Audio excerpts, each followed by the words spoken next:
Assalamualaikum warahmatullahi wabarakatuh. Perkenalkan, kami dari kelompok 13 dengan judul Fikih Ramah Difabel yang beranggota tim saya sendiri, Rencintia Arianti, dengan Agnes Puspitasari.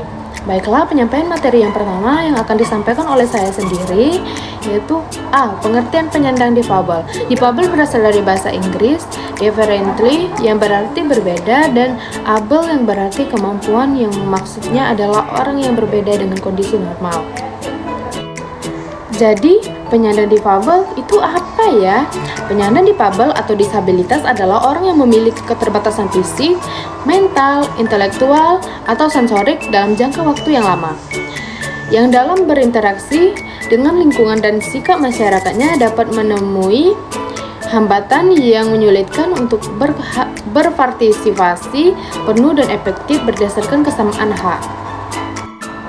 Kelainan fisik atau mental dalam jangka waktu atau dapat juga permanen. Keterbatasan atau impairment tersebut menyulitkan bagi penyandangnya untuk berpartisipasi penuh dan efektif dalam lingkungan fisik dan sosial berdasarkan kesamaan hak. B. Terma-terma yang menunjuk difabel dalam Al-Quran. Allah telah menegaskan bahwa manusia diciptakan dalam bentuk sebaik-baiknya. Quran Surat Al-Tin 95 ayat 4 Al-Quran melalui ayat ternamanya yang menunjukkan kepada penyandang difabel. Manusia merupakan makhluk yang paling terbaik dari makhluk lainnya, seperti jin, malaikat, hewan, maupun tumbuhan, meskipun terdapat sebagian orang diciptakan dengan fisik yang sempurna dan ada juga yang fisiknya tidak sempurna.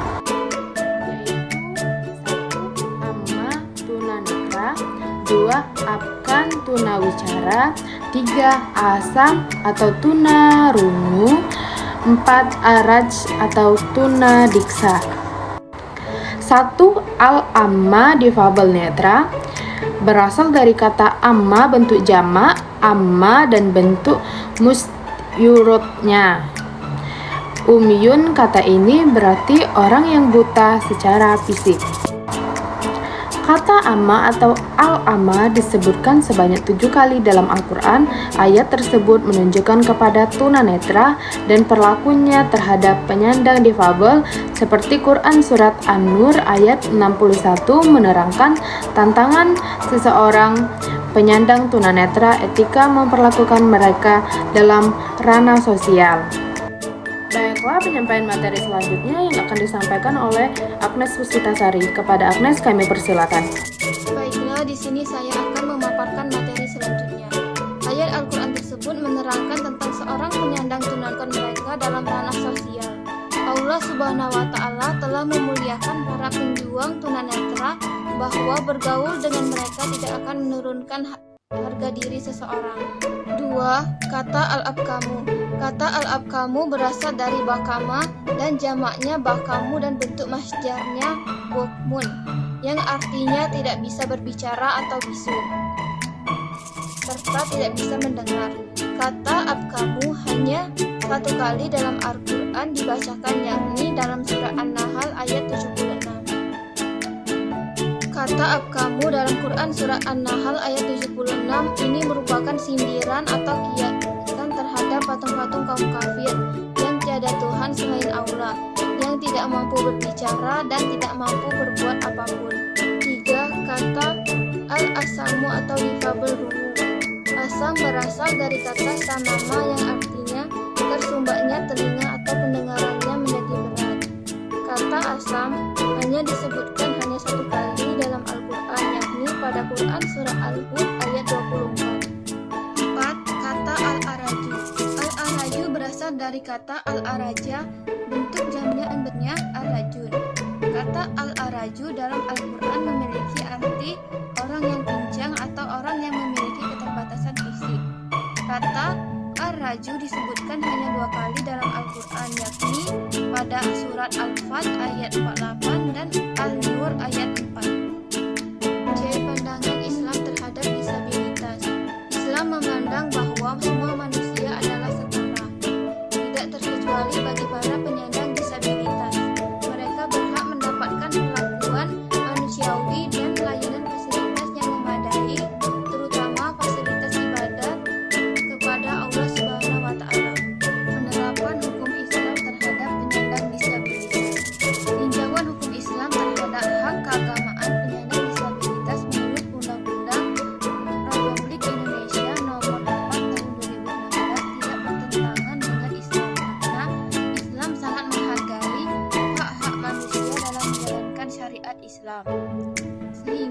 orang-orang yang akalnya sempurna, maka ia memiliki kewajiban menjalankan syariat Islam. Penyandang disabilitas dalam hukum negara. Pada dasarnya, negara sudah melindungi penyandang disabilitas melalui konstitusi, yakni pada pasal 28 Undang-Undang Dasar 1945, Undang-Undang Nomor 4 Tahun 1997 tentang penyandang cacat, dan Undang-Undang Nomor 8 Tahun 2016 tentang penyandang disabilitas. Adapun 4 hal yang mendasari keresahan penyandang disabilitas: 1. Cara pandang, 2. Keterangan kerja, keterbatasan peluang kerja, 4. Hambatan pelaksanaan peluang kerja. Pemenuhan hak-hak disabilitas berdasarkan 4 landasan, yaitu 1. Posisi manusia sebagai makhluk hidup, 2. Cakapan tindakan, 3. Kewajiban keluarga dan masyarakat, 4. Prinsip-prinsip kemudahan dalam Islam. Maqasid al-Syariah sebagai asas fikih disabilitas. Maqasid syariah memandang orang yang mempunyai kebutuhan khusus atau disabilitas mempunyai hak yang sama dengan orang normal dalam mendapatkan hak, baik itu di dunia maupun itu di akhirat. Maqasid syariah. Maqasid syariah adalah upaya mewujudkan kemaslahatan dan menghindarkan pada manfaat dan menolak mudarat. Dalam hukum Islam dimunculkan beberapa jenis maslahah. 1. Maslahah primer, 2. Maslahah sekunder, 3. Maslahah tersier. Analisis penafsiran tentang perlakuan terhadap penyandang difabel. 1. Memberikan perlakuan hak setara terhadap penyandang difabel. Artinya, orang difabel atau cacat memperoleh hak yang sama dan pengecualian tanpa diskriminasi. Sekian pemaparan materi dari kelompok kami. Saya akhiri. Billahi taufik wal hidayah. Wassalamualaikum warahmatullahi wabarakatuh.